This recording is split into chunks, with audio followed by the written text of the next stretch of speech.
Hey, Roddy, look up. Charlemagne, are we live? I'm gonna get my big homies. No, I was just playing. We ain't gonna go that. We ain't gonna do that today. We ain't gonna do that today. Ha ha ha ha ha. We're back in the building, ladies and gentlemen. It is paid for play. Please, please, please, please make sure you are on YouTube. If you are, please make sure to subscribe to the channel at Daily Bread Network. We're in the building. You see that name right here at Paid for Play. You better be following that if you're joining us on X.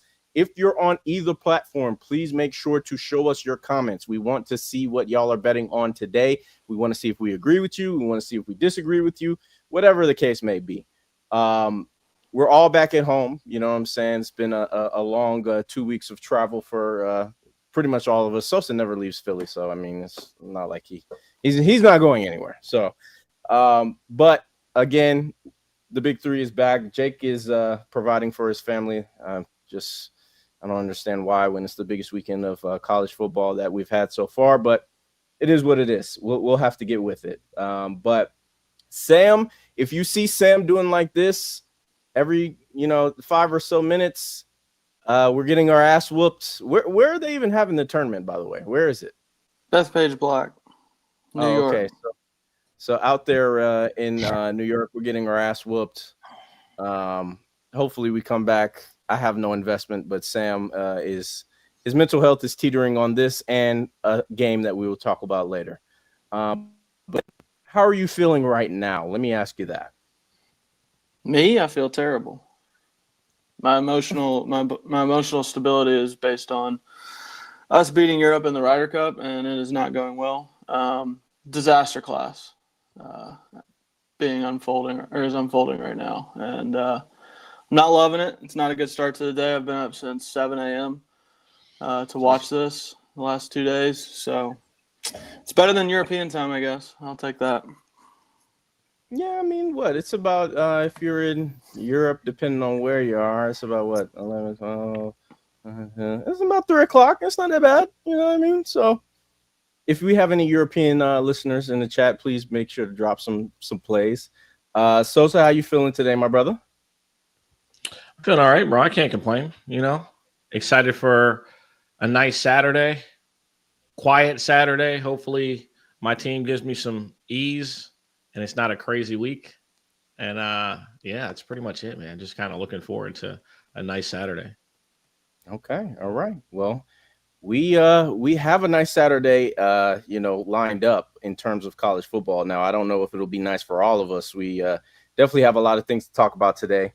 So, I mean, what we want to jump straight into it. We got anything to review from yesterday or week 4 of college football? Anything? I'm not quite ready to apologize to Sam Levitt. Lord. But I'm not quite ready to fall back on my statements of him being completely ass. Okay. All right. Yeah, Well, he's not ass. He's I'm not gonna say anything. Yeah. Great game last night. Yeah, he played well last night. I think him having an NFL receiver that is clearly head and shoulders above every single person on that field yesterday, it definitely helped. But Early. yeah, I don't hate him. I think sometimes he does get overrated when he comes into the conversation of like who are the top quarterbacks in college football. I think he's good, but I don't think he's like, man, you got to draft that kid type of good. Nah, that's not what it is at all. I don't agree, but that's just me. So it is what it is. Yeah, what can we say about week 4? I'm trying to think. I mean, Texas arch styling on Sam Houston, that really grinded my gears. I just he wants me to hate on him at this point. Like I've tried to just hate on his supporters and hate on the people who are fans of him, but he's just starting to become unlikable because of his last name. I totally get it, whatever, but that grinded my gears. I mean, we had Clemson. I mean, what is there to say about them? Like, what is there to say about them at this point? I mean, Dabo was literally after the game. Complete failure of a program. There's really nothing good that can be said about them right now. I'm not going to let people paint Dabo Swinney like he's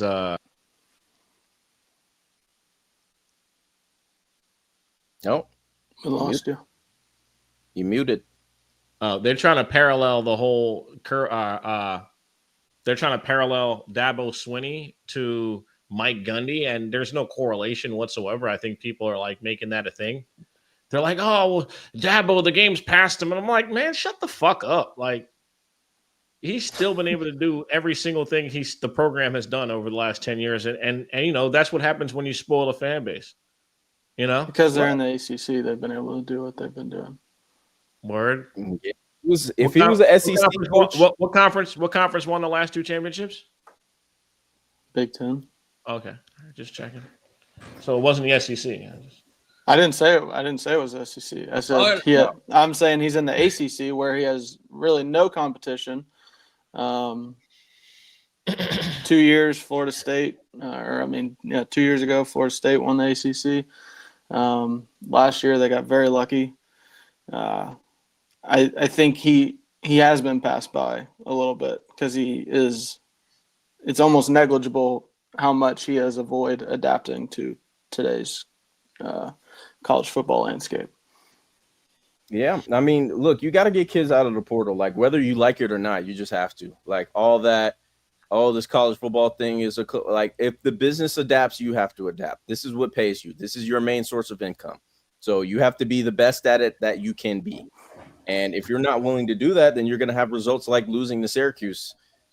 That's just what it is. Like, you're going to have close shootouts with whatever the team they played the week before was. It's escaping me. But still, I think at this moment, he needs to look at himself in the mirror and say, do I want to continue on like this? Because as soon as your program starts tanking, those kids that are coming or that you want to pull up, they're not going to give a shit about titles that were won in the 2010s. Like, they're just not. So they want to get to the NFL. You put kids in the league. That's undeniable. But at the same time, you have to show them competence consistently. And if you're not, then you're going to end up like that. So I don't feel bad for the guy at all. Didn't you hear him? He's mid-50s. I mean, he's got a long way to go. If he went.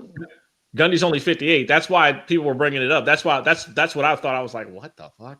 He said they're not at the same level right now. Like, Gundy hasn't. At least Clemson's like recruited high school well. Oklahoma State hasn't done anything well. This is true. You got no conversation. Like I said, I just didn't think that they would fire Gundy in season. You know what I mean? The coaches that got 20 let years. go. Yeah, the guys that got let go during the season thus far, they're not long tenured head coaches. You know what I'm saying? I understand. Give yourself a full opportunity to interview as many people and put the program in some level of like just, you know, vanilla, right? For some level of stretch. But like I just don't like the way they did it. You know what I mean? This is a situation where if you're a 20-year tenured coach, you don't get fired in season. They don't fire you in season. They fire you after the season is over and let you walk away amicably. I don't give a fuck about that whole they give him a chance to resign. You don't tell me to leave. You can't tell me to leave. I built this shit. So that's just my take on it. I think that if you're there for 20 years, you should be able to go out on your sword. The program did not do enough to help him. And that's just my opinion fully. If you saw Colorado spending money in the Big 12 and Colorado going out and getting players, I don't give a fuck what the check was. You cut it and you give him every opportunity for the program to be stabilized. They didn't do that and they fell behind, and this is what it is. So it's my, you know, I gotta say something about Gundy, because I'm a big Gundy fan, and you know, it is what it is. He lost his way and he lost his job. It happens. Yeah, it does. I mean, speaking of what did Gundy, hold on. Cadillactica said, what did Gundy build? Gundy gave a program that was pretty much in the weeds, doing absolutely nothing, 10-win seasons every single year, competence in recruiting, relevance in the NFL, players that were going to the NFL left and right on both sides of the ball. He did a lot. And this is in the height of Bob Stoops, in the height of Nick Saban, in the height of Pete Carroll. Oklahoma State was right there in the BCS. Oklahoma State was right there every year, close to a BCS bowl or That's not easy to do when you have Oklahoma in state. It just simply is not. That's what it is. Yeah, So I mean, whether we know, of course, we know Justin Blackman, his story when he got to the league. Brandon Whedon was 35 years old when he was there. We understand, but Ollie Gordon is contributing to an NFL team right now.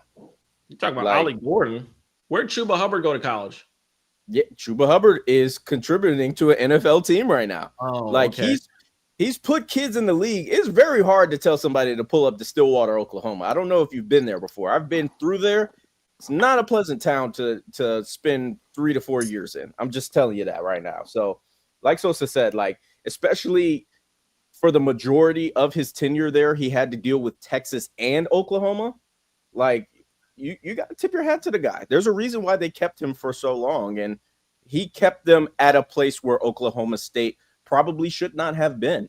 I mean, if we're going to be honest, compared to the other schools that were in the Big 12 during the majority of his tenure. So I understand, with Gundy, he's a little bit of a, he be doing and talking crazy. So I could see, but, and D-Mac said it. They had not had a double-digit win season since '88. What did he build? Everything you see there, he built it. Everything. Okay. Guys in the league right now, who could you think of off the top of your head? Justice Hill. Ogba's still in the league. Emmanuel Ogba. He's still in the league. I don't know. Yeah. I don't know I don't know who he's with.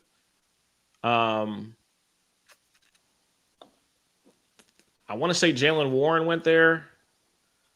They got a couple of Mason Rudolph went there. That's not saying much. I don't want to. I mean, Mason Rudolph is still on an NFL roster. That's what I'm saying. For the standard of Oklahoma State, you don't have to. It's not Alabama. It's not Alabama. It's not. Exactly. You don't need to have dudes competing for Offensive Player of the Year, Defensive Player of the Years in the NFL. You just have to show, hey, I can get you to the NFL and make you millions of dollars. That's a reasonable expectation. That's all I'm saying. So for sure. Yeah. Anything else on week 4? Don't have to spend much time on it, but just want to recognize Texas Tech and Indiana looked fantastic last weekend. Probably winners of the weekend. Belt the ass in both games. Very wrong on Utah. Just very wrong. You and me both, brother. You and me both. But, yeah, Texas Tech is flaunting all the money that they spent, and for good reason.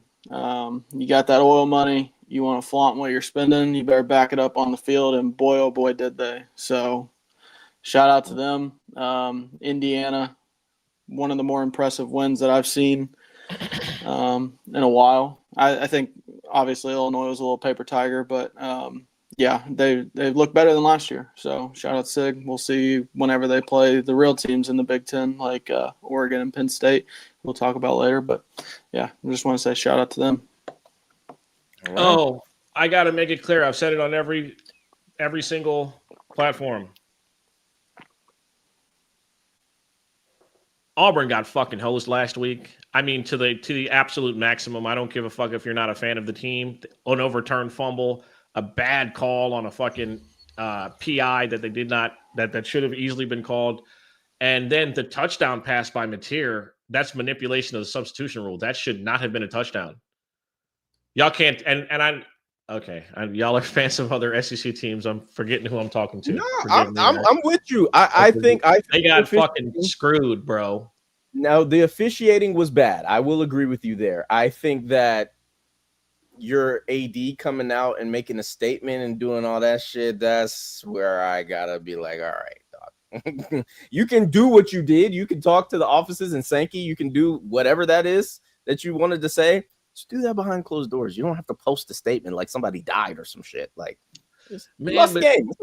Listen, I'm more upset because the stretch of Auburn's season right now was insane. This 4-game stretch is crazy, right? And again, I'm not an Auburn fan, but bro, there's no way you can tell me that you feel that game was fairly judged by the referees. It was one of the worst jobs I've ever seen from a referee crew in my life. And I'm not a fan of either team, but it is what it is. Like, people got to be honest about that. Auburn got fucking screwed, and it's to the umpteenth degree. I wouldn't say anything, but that was the worst. That was one of the worst officiated football games I've ever seen, ever.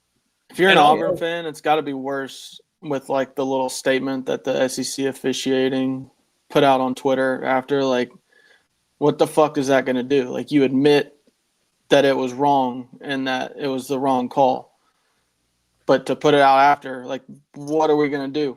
You can't, like, there needs to be some kind of like live look-in, like assisted replay, like where you can throw the penalties and stuff. Because like the DPI, the substitution stuff, those are just egregious miscalls, and there's got to be like a way to kind of trump the officials on the field.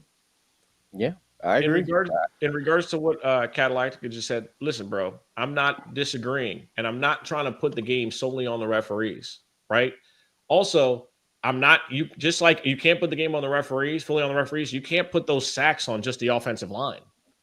Jackson Arnold has the vision of an 80-year-old man. He could not see his way out of any sort of jam. He could have, I'm not going to lie, you rewatch that game, Jackson Arnold should have had 150 rushing yards. Yeah. Instead, he waited for the walls to cave in on him, and he panicked and just gave it up. So I know we want to blame the offensive line because that's the easy, convenient way to go. He gave up 10 sacks. It's clearly the offensive line's fault. I would say that 4 of the sacks were the offensive line's fault. The rest are him just having no awareness of where he's at, what the situation is, and what he cannot fucking do as a quarterback in moments that they need him to not do that shit. He looked like the same guy from Oklahoma last year. Say he didn't. Say he didn't look like the exact same quarterback we saw last year playing for Oklahoma.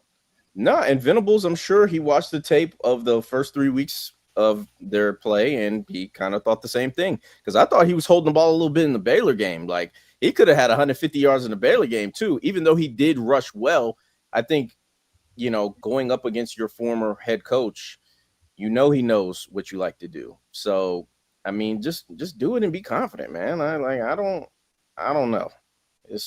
It is what it is. Any last words, though, on week 4? I think we got to pretty much all of, what needed to be said. We got anything else? Shout out to Jackson Arnold's situational unawareness, so I could cover that game because it looked like I wasn't going to win a bet all day, and he made sure I did. So shout out to him. The nastiest cover I've ever seen. Covering on a safety is gross. With how bad last week was, I'll take that. Which is worse, that or the one-handed Villanova catch? Which hurts worse? The Villanova catch, easily. Is that still it? Is that still like the standard of fucked up covers of the year? That might be one of the worst beats of the last 5 years. That the fact that I didn't know Villanova had a football team, and then 2, like quarterback scrambling around, and then in the back of the end zone, one-hand catch for the tight end, like that's just fucking disgusting. They were FCS for a long time. I think people just didn't realize they were D1 now. I think that's the case. Are they still football subdivision? I think they're FCS. I don't know. I know they are for basketball. I don't know about football. Look, I don't know. I have no idea. Like I said, I just realized they had a team. And shout out to my boy Jordan Davis. I appreciate you for bringing that up, D-Mac. That was just sorry, Rams fans. Man? Come on, bro. We're on to college football. No worries. All is for All right, we'll start with Ohio State. They were off last week. Obviously, week 1 they had a big win against Texas. Played 2 trash cans after that. The Grambling head coach saying that, we know what's about to happen. That just gave you an indicator that they were going to get smoked.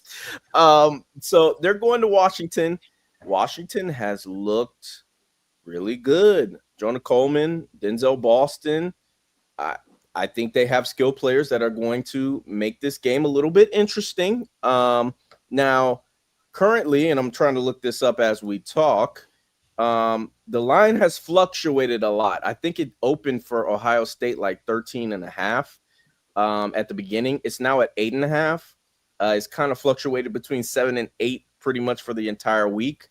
So Sam, I'll start with you. Like, how are you feeling about this matchup? Because a lot of people think it's going to be Ohio State belt to ass, but I'm not 100% sure about that. Yeah, I am kind of in agreement with that. I mean, the only time we've really seen Ohio State tested, it was in that Texas game. Offense didn't really look great. I'll give a little bit of credit to Texas defense, but still wasn't very crisp on the offensive side of the ball. I know their defense is going to be great, but we'll see, man. 96% of the money and the line has moved like this. It kind of tells me that Vegas just wants this to be hammered on the Ohio State side, and they know something. So I'm on the Washington side, plus 8.5. I don't think I've watched a second of Washington football all year, but yeah, I'll be watching them today. Going to get some second TV action. Won't watch them too clearly, but with it being the same time as LSU game. So, yeah, I think it'll be close. Keep it within a score. I'm sure Ohio State will pull it out, but it's a nice road test for him to start the season. Haven't seen that for him, so I'll be interested to see how it goes. All right. Yeah, I agree. I think we've all seen Washington this season. If you're not a Huskies fan or a Big Ten fan or a Pac-12 fan, we've seen it more through the highlights this year, because they've had a lot of highlights. Again, they have good skill players over there. Sosa, are you feeling the same way? Do you think it's belt to ass, or do you think Washington stays in it?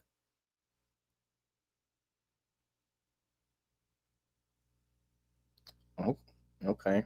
8.5 if you can't see. Or are you alting it? Lord Jesus. Okay. All right. All right. So, look, do your thing, man.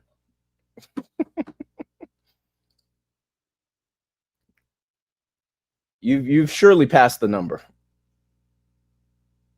You've surely passed the number. 13.5. Okay. 16.5. Good Lord.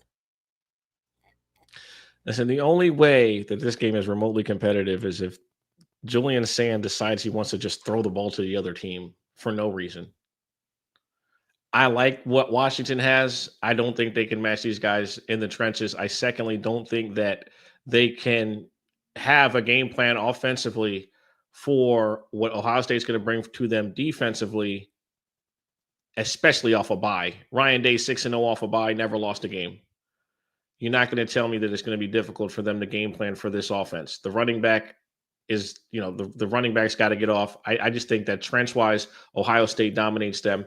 I think that also we don't trust young quarterbacks because they're unproven. Sayan's good, bro. He's talented, can make all the throws. It's just a matter of him getting settled. And the team's still loaded, right? The team's absolutely loaded across the board. So if you ask me, I'm going to take Ohio State to go belt to ass in this game.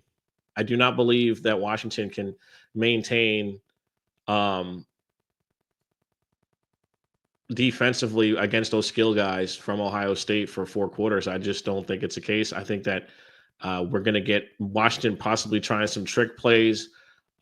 My biggest fear is the starting quarterback for Washington being completely confused the entire second half because they're crowding the line of scrimmage. We're going with these cover zero looks that you only get in the pros, and him just getting confused as to what's coming at him. So I think that's what happens. I don't believe that I think Sayan's a good quarterback, and I think that's the only reason we doubt what could possibly come from Ohio State. We know what we're getting from defense. They have the best player on offense and defense in America on the same team. Mm-hmm. We just doubt their quarterback because his resume is not it's just not decorated enough yet. But Ohio State belt to ass. Final answer. All right, I understand. Like you said, 6-0 coming off of buys. He's actually been a really, really good coach on the road. I understand we all saw the game last year at Oregon, but they still had a chance to win that game if Will Howard doesn't lose his mind.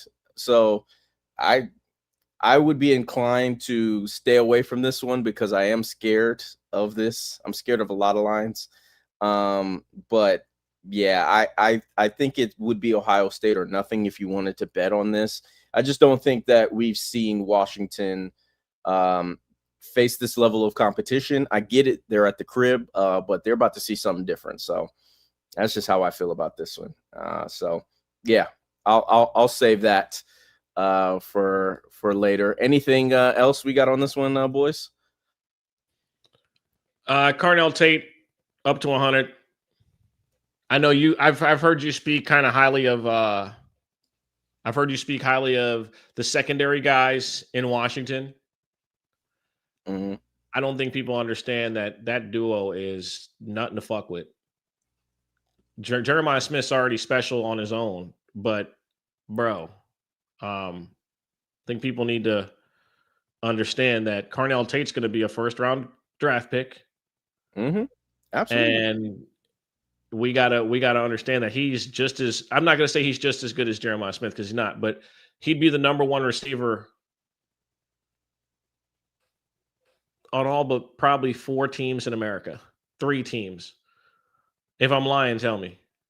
That's how good he is. I'm with right? it. His number's at 61.5. Let me get the number on the 100. Or up to, we'll play it up to 90. 90 Okay. at plus 220.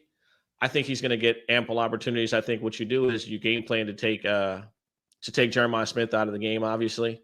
But Carnell does his job. He gets open. He understands where to be on broken down plays. And I think their offensive line is going to hold up relatively well against the pass rush from Washington. So give me Carnell Tate 90 yards. Would not be surprised if both receivers are able to go for 90 plus. I know you speak well of their secondary, but Trent McDuffie ain't one of them dudes. So I'm not worried. D-Mac, do you want to respond to that if you're still here? Yeah, I agree. Jeremiah's line is at 100, and we just made a putt. See, I told y'all. Jeremiah's line is at least 100 right now, so that just tells you how they think this game is going to go. Yeah, it might be belt to ass. We'll see. All right, we'll go on to the next game. I want to read you guys a text message that I received yesterday night. I was actually at Twin Peaks watching, the football contest between the University of Virginia Cavaliers and the Florida State Seminoles. Let me read this really quickly. Hold on. I'm sorry. I should have had this prepared. It says, quote, "I swear to God, Roddy is going before me tomorrow. I won't speak until that guy does. You've been on Ole Miss all week, and it makes 0 sense." That text message was from one Dumbrain Picks, a.k.a. Sam. Now, if you can see on your screen, actually, because you're watching this, if you're listening to me, the Ole Mississippi Rebels are favored by 2.5 points at the current moment. LSU, when it opened, was favored by 3 points when it opened. I have a lot of LSU fans. Oh, what was the opening line then? 1.5. 1.5. Okay, got you. No, Ole Miss 1.5. Ole Miss 1.5. Got you. Okay. I have a connection, to, the state of Louisiana with my friend Sam. I'm a Saints fan, so a lot of the, people that I talk to about the Saints are also LSU fans. I have asked about 70 to 75% of them, why is Ole Miss favored by -2.5? I understand they have a quarterback that's looked better than their starter. He did go to Ferris State, which is a D2 school. He did win a natty there, so I get it. Ole Miss's defense has looked like poo-poo. I have asked all of them, why is the line the way that it is? None of them have been able to answer me. So I have not asked Sam yet, and I will go to him first. Sam, why is the line this way? I told you I'm not speaking until you go on this game. I told you. I just said it. No. This is you pushing it on to me to explain it. You give your side, and I'll tell you why you're wrong.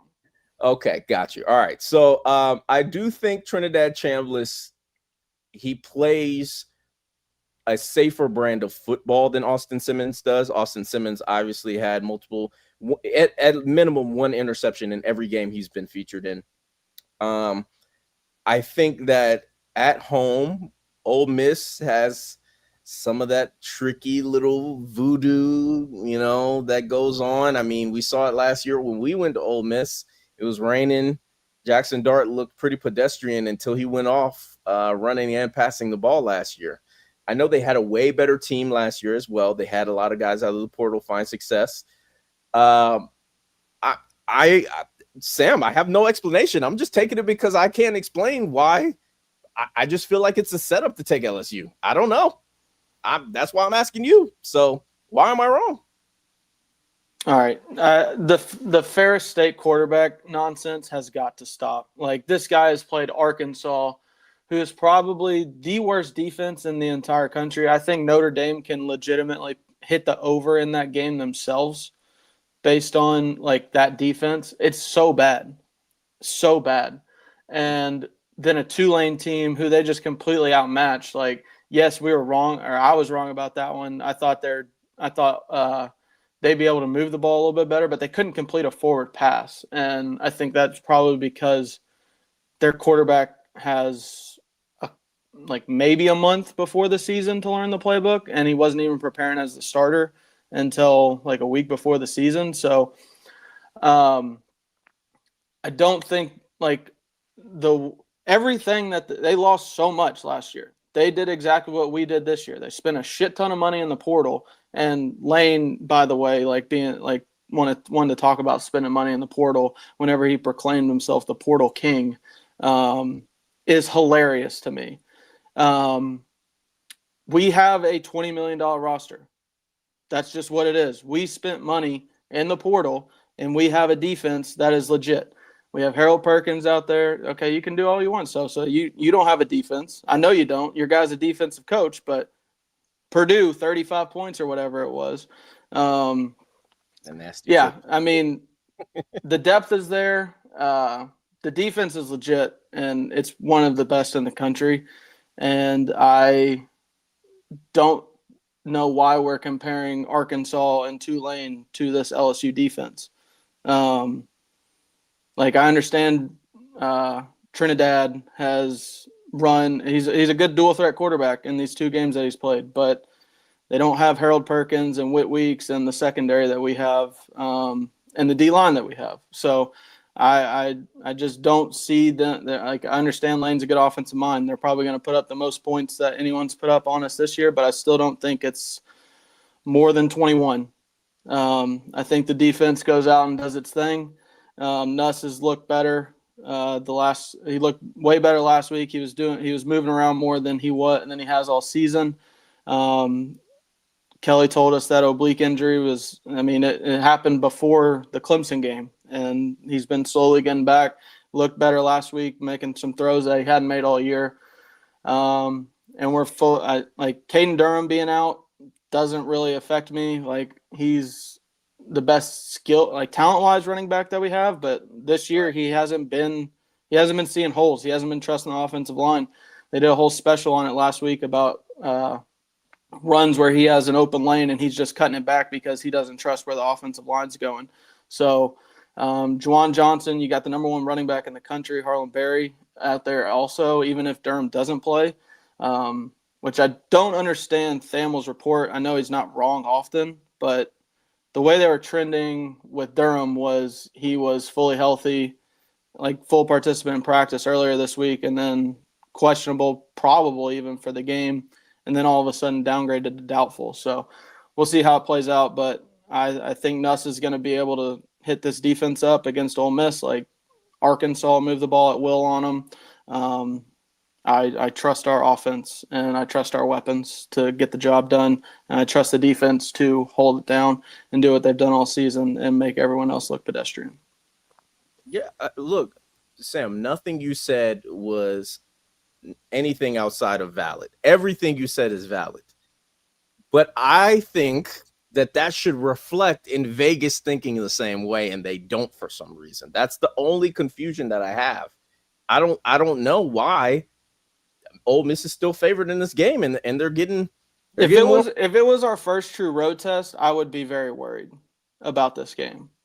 But us going, I understand Clemson isn't playing the way we thought they would to start the year, but Clemson is a more hostile environment than Vaught Hemingway Stadium. That's a fucking high school field. Like, compared to all the other SEC stadiums, that's a high school field.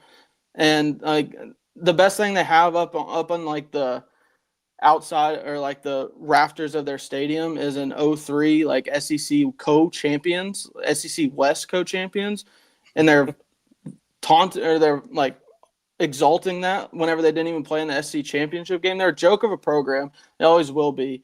This is a completely different game than it was whenever we went there in 2013 with literally the worst defense in the history of LSU. Put up 49 points and lost. Like, I'm not going to give out a play on the game because every time I bet LSU spread, it goes the opposite way. So I'm doing my part with the team. So Ole Miss team total 28.5. I would look the under there. Okay. All right. Fair enough. And Sosa, before you go, I just want to share something real quick on my end, because you brought up somebody that, I wanted to touch base on before you go, Sosa. You spoke of one Whit Weeks. Is this going to play into anything in the game? I mean, are we overhyping this? Is this just something? Because Landry and Lane, they have a relationship where they love to troll each other. This looks like a little bit more than a troll to me. I'm just saying, but is this going to play into anything in the game? Yes, no? No? Man, is this going? No. I think LSU is the better team. I think they're just the better team. Their defense is better. Now, the only thing that could possibly change that situation is if, this Trinidad kid is just special. You know what I mean? Like, and I think Sam can play 4 years at Ferris State and be special. Right. But again, the results have loomed well. Obviously, they haven't faced a defense like you guys. You're pretty clear about that in regards to LSU knowing what they needed and what worked for them in the portal. I am going to say that LSU wins the game. I think LSU wins the game. They're the better team, or they're better defense as well. I don't know if something is wrong with Nussmeier, but I think that LSU figures out a way to win this one. I'm taking them with the 2.5. Probably going to double back on the money line at some point, but yeah, I'm with LSU today. Okay, all right. Look, I'm not mad at it. I'm not. I don't have an official play in this game. I really don't. I just am confused. That's all. If we're being honest about the text exchange last night, I didn't mean that guy you. I think I was like I got my first message across that you were going first, and I was at a high school football game and was like blindly texting. So I think I didn't see what I said. I didn't even know I said that guy before that came out. You don't have to explain to me, man. You know you're my guy. I know how we get about our college football teams. So like we say it all the time. We only get. It's been so annoying all week. Like it's made absolutely no sense why people are picking Ole Miss, and like I see it everywhere. I just spot the damn ball. Like this defense, I'm excited to watch it every week now. Offense is coming along. This is exactly what you needed to start the year. You had a veteran defense with an offense that was working a whole new offensive line. There's a reason the offense has struggled because there's no continuity. Like you started 5 starters on the offensive line. There's going to be regression from last year. Right. Work them along, which is exactly what they're doing. Get right against an FCS team last week, which you did, and a bad defense this week against Ole Miss. And if you score 24 points, I feel like you win the game. All right. Anything else on this, boys, before we get into one of the big ones in the 7:30 slate? No, we good? No, sir. All right. So you know which one is next? Which one? There will be a lot of quacking in my house tonight. Obviously, this game runs concurrent with the game that is going to determine my mental health for the next 2 weeks. But Oregon going to State College, Pennsylvania, or AKA middle of nowhere, Pennsylvania.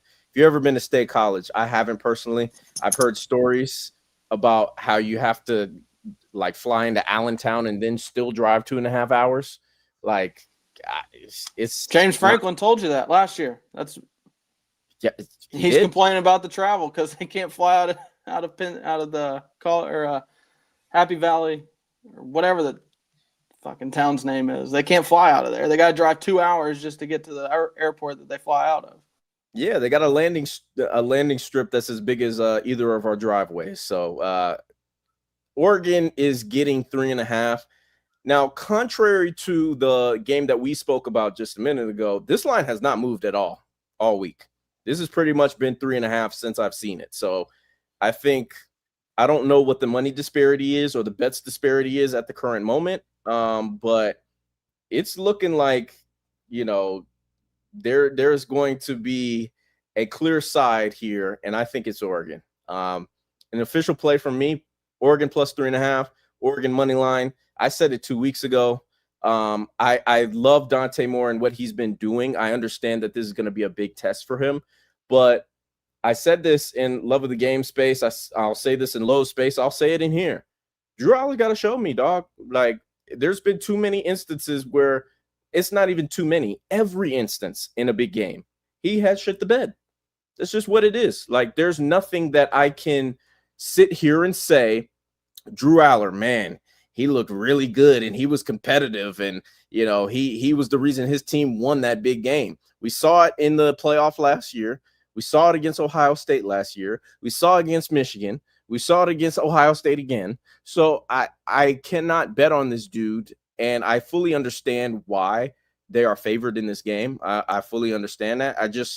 If I'm wrong, I'm cool with being wrong. Like, I really am. Like, I'm 100% okay with taking the L on this if Drew Allar proves me wrong. But history shows he's not going to prove me wrong. So I got the Ducks. We quacking all weekend in this household. So I'll go with you first. How you feeling about this matchup?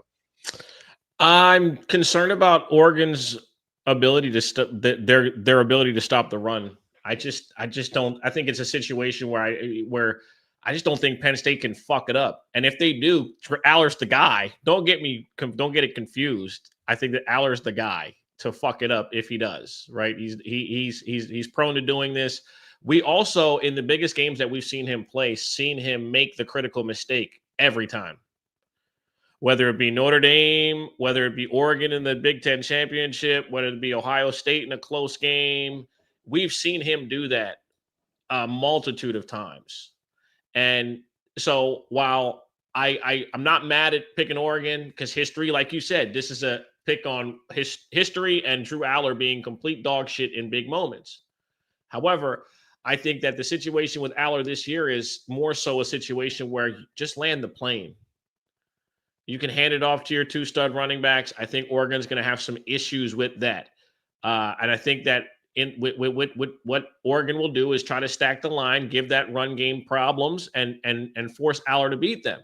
And when Allar puts the ball in the air, it's going to be either, good things, or he'll throw picks like he did against Oregon last year in that Big Ten championship. Just remember, he is the sole reason why Penn State lost that game last year. Absolutely. He threw a pick from his own end zone, and then he threw a pick for no reason on second down when he didn't even have to put the ball in the air. He did not have to go vertical. He had two receivers open underneath, including Tyler Warren, who I don't know if you've seen him in the NFL, but he's the real fucking deal. He should have been drafted above Colston Loveland, but we're not going to talk about that today. Give me Penn State, man. We're on the opposite side, brother. I'm sorry on this one. I'm on the opposite side because I just think that Penn State will be better in the trenches. I think that's my ultimate thing, especially the defensive trenches. I think their defense is just better. I think their defense is better, and I just don't see Oregon being able to withstand what Penn State's offensive line and run game will do to them, respectfully. Okay. All right. Fair enough. Sam, I just want to let y'all know 55.2% completion percentage against Villanova. But go ahead, Sam. He can maybe throw 10 passes in this game, and I think Penn State's the play. Like, they're just going to out physical him.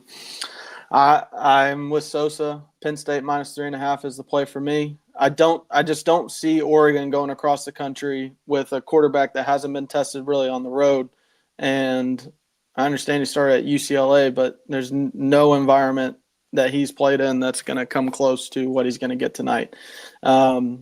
This is the first non-like Illinois or Minnesota whiteout game in a few years. So, dude, it's gonna be electric. One of the only environments in college football that can rival Death Valley State whiteout night, and I think it's gonna be absolutely rocking. And I'm with Sosa. I think they can run the ball at will. Just don't fuck it up, Drew Aller. And I think they're going to be able to out physical him, and it's just too much of a home field.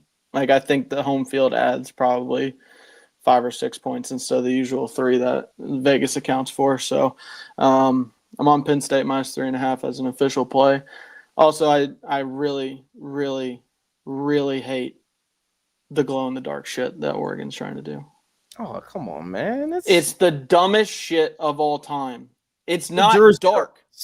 Can I officially dark? Can I officially start the petition for the song Mo Bamba to go away? Oh my God! Don't start with that, dog. I hate that song. Like, oh my Lord, bro. They even got it on the fucking video game. Like, ugh. Yes, yeah, that was one of the main, I guess, staples of the video game. And now you can't lie though, Sosa. If you were in the stadium, like if you wanted to make that 4.5 hour drive from your house today and go to State College, Pennsylvania, as soon as that shit come on when your offense comes on the field, you gonna feel away. I'm just tired of it. Like, how long does that one? How long till they find a new something? That's all I'm saying. Yeah, they won't. I don't know. They're still running back the like like that song. They're still running that one. That's 20 years plus. Like they're once they get something there. Shaq West will forever live because of that fucking song. Yeah, look, he collected checks, man. I can't be mad at him. Salute to the kid, but yeah, I don't know. I think that one's never gonna die. It's gonna come back around. You know, Sam can attest to this. Our white brothers and sisters, they pick a song and they stick to it, run it into the ground, baby, and they love that shit. They were making that shit number 1 7 years later randomly. They don't give a fuck. They don't care. They don't care. All right. Well, yeah, that's all I got for this game. I'm taking spread and money line. The boys are on Penn State. Anything else before we talk about another game? There's another game today? Yeah, there's another game. It's happening at 7:30. Nothing. No teams. Anybody? I don't think it's any team people should give a fuck about. Right, Sam? Is it good? I don't give a fuck about one of them. That's for sure. All right, man. I don't really give a fuck about either. I wish college football rules could change just for today and the game ended in a fucking tie. But it can't. It's not going down. So here we are. As you see, people, ladies and gentlemen of America, my co-hosts don't give a damn about my mental health. I told people I'm not playing this game. The next thing you're gonna say is I don't like women. Look, what's up with you, bro? Anyway, what's up with you? Like, where did that come from? I care very much about your mental health. I ask about your kids and your relationship all the time. You do. This is very fair. The Alabama Crimson Tide are returning to Athens for the first time in 10 years. 10 years. We have not played them at home in 10 years. I just want y'all to know that. That's because y'all both pussy. All right, let me mute. 10 years, Greg Sankey. 10 years. Anyway, there is a history between these two teams. All right. Kirby Smart is 1-6 against the Alabama Crimson Tide. Now, the one, it's a really big one because it came obviously in 2021 in the national championship game in Indianapolis. Look, man, we saw obviously Florida State get their defense get trounced yesterday by Virginia's offense. Everybody now is coming to me saying, "Man, you see what Virginia's offense was able to do? Y'all gonna be straight." No, I've seen this movie way too many times, man. I've seen this movie way too many times. So before I get into my deeper analysis of the game, Sam, as an SEC guy, you can go first, brother. How are you feeling about this game today? Georgia -3, baby. I'm not quitting it. I've been fooled one too many times. I've been fooled every time, but damn it, I'm not quitting now. I am not quitting. These guys are frauds in Tuscaloosa. Frauds. We're gonna let ULM 73-0 or whatever it was. We're gonna let that dictate this line. Georgia just went into Tennessee, Knoxville, won on the road. I mean, Roddy, why are you all so scared? Like, he's gone. He's gone. Fam. Jalen Milroe, gone. My point. Gone. Did you see Jalen Milroe for the rest of the year after the Georgia game? Yes, I did. He's run. I mean, he's still running on my defense the last 2 years. And he looked like fucking Cam Newton against us and y'all. He just, I don't know. But this guy also, the guy that's playing now, couldn't even beat him out. He's trash. He's trash. Fam, I feel you. I get what you're saying. But what I'm telling you is Ryan Williams. Are y'all doing a blackout tonight? Yeah. So the Spike Squad is the stadium doing a blackout? So the Spike Squad, who is the guys who have the Georgia painted in the front row of the student section, they called for the blackout. Now, there's a lot of media members that were saying, hey, we've won one game. In the one game we won, we were wearing our white jerseys. So no matter if it's red, black, or white, we have lost to this team. So a blackout doesn't matter. What we're jersey-wise wearing, it doesn't matter. Are you really going to bring up the last time? Wasn't that like 2008? You're really going to bring that up as like a relevant point? I'm talking about 2021 when we won the Natty. We were wearing our white jerseys during Are all Georgia fans like Owen Wilson in Wedding Crashers complaining about some older woman letting you feel her jugs? That's what it feels like. It feels like all Georgia fans are like that. Like, wear the black jerseys, damn it. Stop making up excuses, bro. Like, we're a victim. You're not a fucking victim, bro. Cut it out. I'm just telling, like, y'all say, is this not the third year in a row y'all are saying this? No, it's not. No, it's not. It's not. No, I knew y'all were going to be ass last year. And yeah, come on, stop it. And then you lost Jalen Carter the year before. Like, cut it out. Like, relax, buddy. We Jalen was on the team during the SEC championship game. I know, but listen, Carson Beck's 2 years after, right? His last two seasons. Let's be honest, the talent pool wasn't what it was, bro. Come on, stop it. Bro, I'm just telling y'all, we have had these. I mean, I like Michael Williams and the other guy. Thank you for him. But oh yeah, you know and people told me he was a project. I told y'all got a dog. But you know what? He broke through a double team and got a tackle for loss last week for y'all. So he's gonna be. We see flash, and we need him more than ever now without the Big MAGA plan. Go ahead. Go say what you were saying. My fault. I just Sam. Do you have more to share? Just keep going, man. This needs to be a therapy session for you because you are just sitting there so scared. Like the boogeyman is gone. He's gone, Roddy. Claire's mom made me feel her tits. Let me get it, bro. He's gone. I don't care about what happened last year in Tuscaloosa. Like it was a bad first half. Second half was pretty good until it wasn't. I mean, and you had Carson Beck. I think the home field, your stadium's going to be rocking. It's the first time you've had like what feels like a big SEC home game in forever.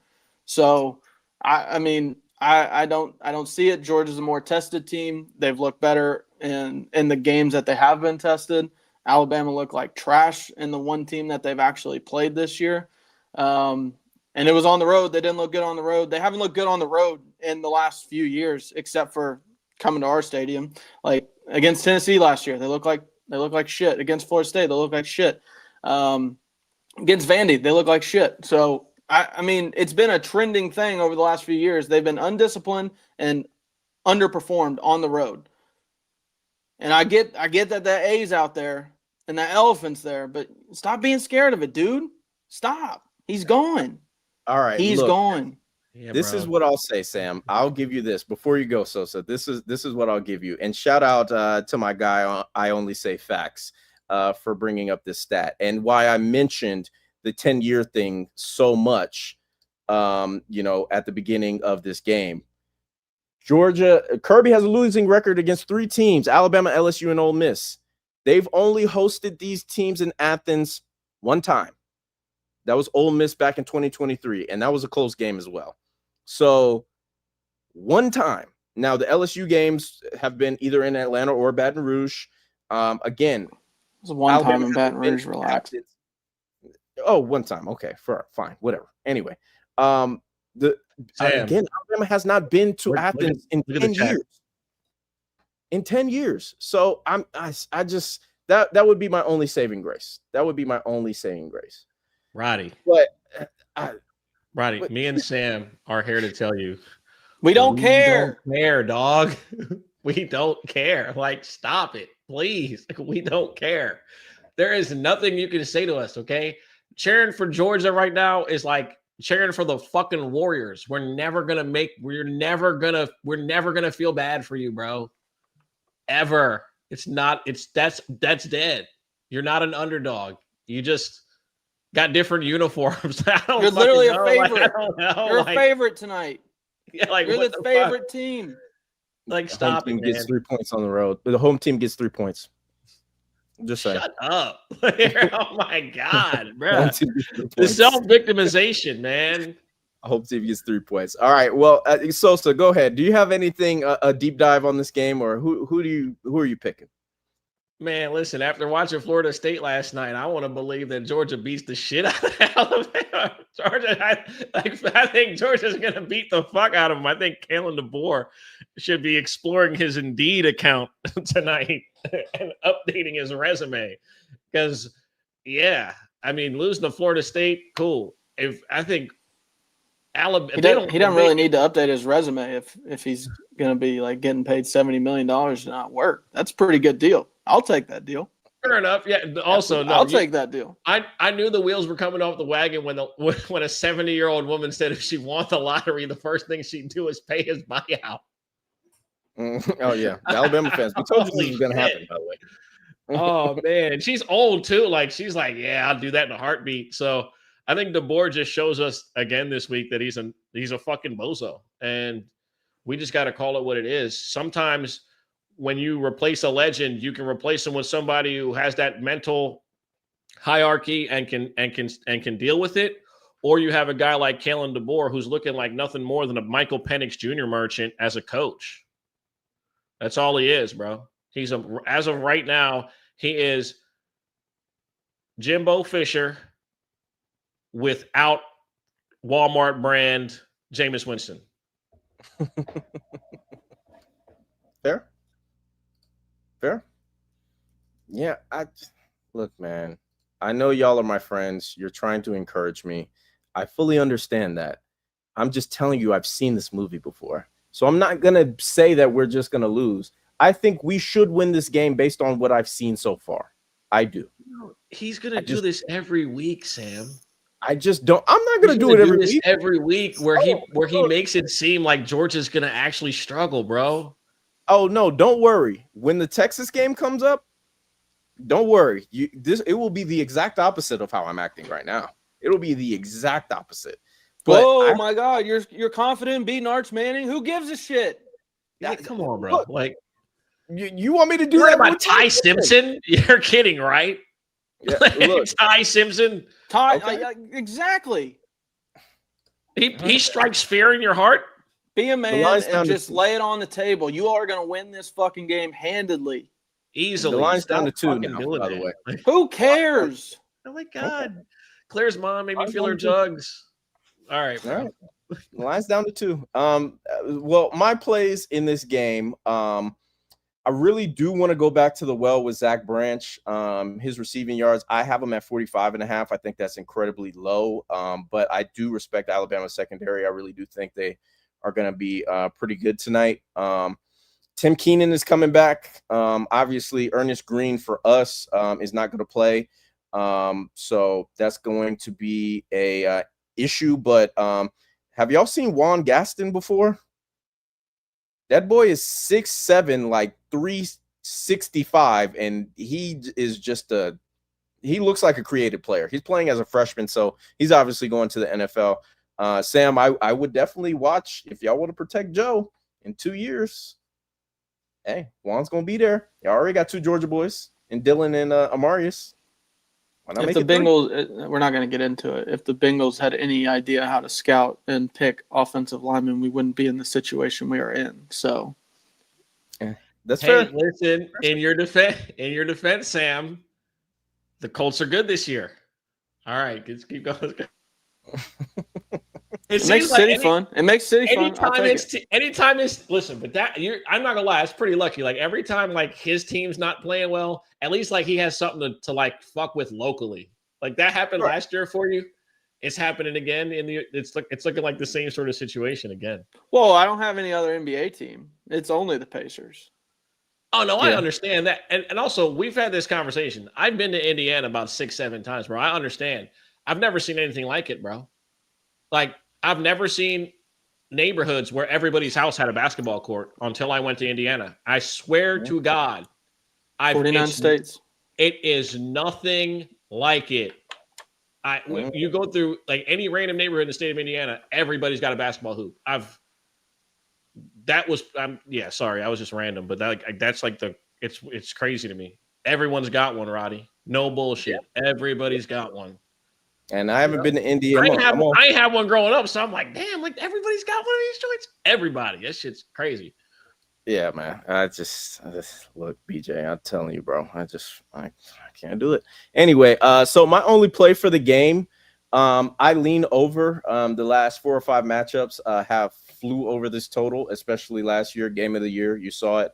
That was in the 80s, so 53 should be easy.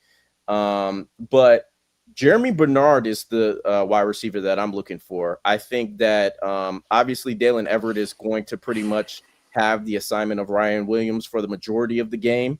However, I think Jeremy Bernard against Daniel Harris, I don't love Daniel Harris, to be honest with you. I think he is good in spurts, but we saw what Chris Brazzell did to him. He's really bad at tracking the ball in the air. Now, Jeremy Bernard is no type of deep threat at all, but I think he works the short to intermediate really well. So I got his yards early in the week at 57.5. It's all the way up to 63 now. So that just kind of tells you how people think about, him and his performance. He's looked good, and he's hit this number every single week, of their season this year. So that would be my only 2 looks. I don't know. Do y'all have anything else on this game? I'm looking forward to watching 2 teams have fun and make it home safe. Dude, shut up. Yeah, please stop it. Bro. Shut up. Yeah, it's getting old. It's getting old, buddy. I'm over it. I'm going to say this. I don't think these 2 games are going to be as entertaining as people think. Oh, no. I already when we get the best bets, I'll tell you what the game of the week is going to be. Don't worry. I think Penn State, listen, I think Penn State handles business. I think Georgia handles business. If Georgia puts belt to ass, it'll be extremely entertaining. Oh, yeah. And look, we're going to have, speaking of Sam, we're going to have a spaces. So you got to follow @PayForPlay on X because we're going to have spaces after the game. Either I'm going to be really happy or I'm going to be really sad. And y'all are going to have the opportunity to slander me, or I'm going to act ass on the internet. So either way, I win. All right. Well, we've made it to the end of the show. We're going to rattle off our best bets for the week. Who wants to go first? I will go first because I have the least picks and I've already given them on the show. I've already given the place that I like. Georgia, LSU, and Ohio State. And Ohio State, Penn State. I think those are the 4. You call it chalk, call it whatever you want. I think that this is the point in the season where we start to realize who the cream of the crop is, or if you're another team. I think we saw something last night in Arizona State. I know they were down 17-0. When you have expectations, it changes the way your approach is, right? We've seen that before. I think Arizona State has weathered the couple of issues that they had to start the year. But I do believe that they're on track now to straighten things up in their conference and maybe run off 5, 6, 7 straight wins. So those are the 4 plays that I like. I think that some of these lines are just here to fool you. Don't be scared. Chalk wins sometimes. Vegas wins sometimes. Don't be afraid of what comes with it. Don't feel like you have to be the sharpest guy in the room and pick an upset. Respectfully. Right. Absolutely. All right, Sam, how you feeling, brother? All right, gave out 3 already. Georgia -3, Penn State -3.5, and Washington +8.5. I'm going to go Vandy -22.5. They're the best team against the spread this year. They're undefeated against the spread. They're playing Utah State at home. I think it's just another Vandy belt ass against a bad team. 22.5 is the line there. Alluded to it earlier in the show, but Notre Dame, Arkansas over 64.5. Notre Dame may put up 60 alone. So all you need is 5 points out of Arkansas. And Taylor Green, pretty good, pretty electric athlete. He's probably going to do some stuff against what we've seen from Notre Dame so far on the defensive side.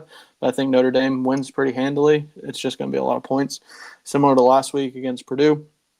Indiana -7.5, talked about earlier in the show. Looked great last week. Iowa is not the defense that we've seen from them earlier in the or that we've come to know from Iowa. So I think Indiana -7.5 on the road rolls. They're a very good team. I don't know if they're a playoff team yet, but they looked damn good last week, and I think they roll on this week. Illinois, USC over 61.5. I don't think either defense is very good. USC allowed, 31 last week to Michigan State at home. So, yeah, I think even with an early game, I'm hoping it's not a sluggish start with the early kick.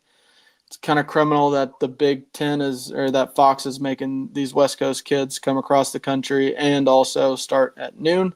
Don't love that, but I'm gonna play the over in that one, 61.5. Think both teams can score kind of at will. And then South Carolina -6 at home against Kentucky. South Carolina showed some fight last week. I still don't think they're a great team, but I think Kentucky is the worst team in the SEC, if not Florida, right now. So, yeah, I think South Carolina rolls at home, a night game. Think they'll be able to put up some points on Kentucky and make that a more than one possession game. So that's it. All right. Gotcha, brother.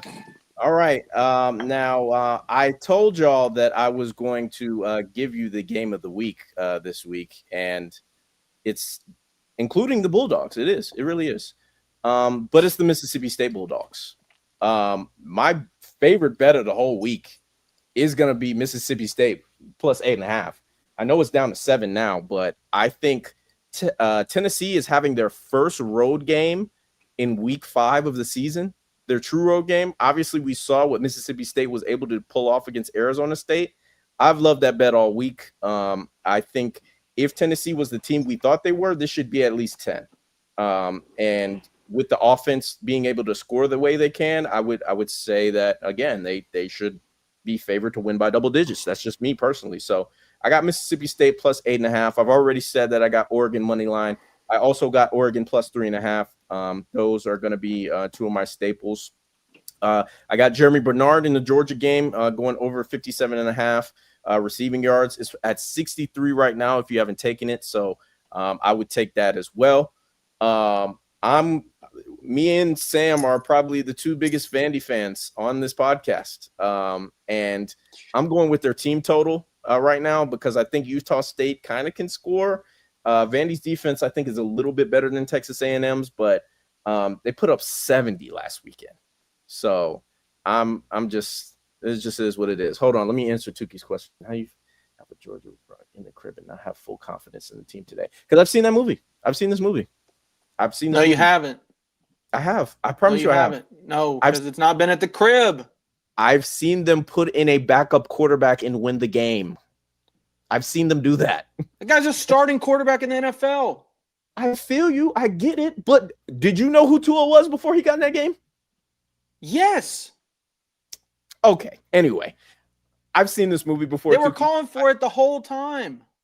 I understand. I'm just saying you didn't think Tua Tagovailoa in the biggest game of in his first start of the whole damn season, unless they played Little Sisters of the Poor. You didn't think it wasn't his first action all season. They were beating the shit out of everybody, and they put him in because Jalen Hurts sucked. Right. But it wasn't his first action all year. And at the end, I mean, it was a lucky throw. He looked off a senior safety. That's my point. I've been trying to tell y'all. But it wasn't at the crib. You haven't seen this movie. All right, man. Again, I just anyway. So I got Jeremy Bernard going over 63.5. Vandy's team totals at 41.5. I think they cover that pretty easily. The number has gone up since then, so, or I think it might have went down. And then my last play of the day, Auburn and A&M. Auburn's, I thought Marcel Reed sucked, to be honest with you, but he's looked pretty good. He's been probably top 5 quarterback in the SEC this year. So I would take that over in that game. It's at 52.5. I think Jackson Arnold's going to wake up. I do not like Texas A&M secondary, and Cam Coleman is pulling up. So, and he's the best wide receiver in the SEC. I don't care what nobody say. He is him. So that would be all for us. Again, if you're in here, please make sure to give us a follow at Paid for Play. Like I was saying before, we are going to have a space tonight. So if you're, wanting to get into, the slate, what happened, slander this person, that person's team, go ahead and do that. You know what I'm saying? Join up. Any last words for us, boys, before we get out of here?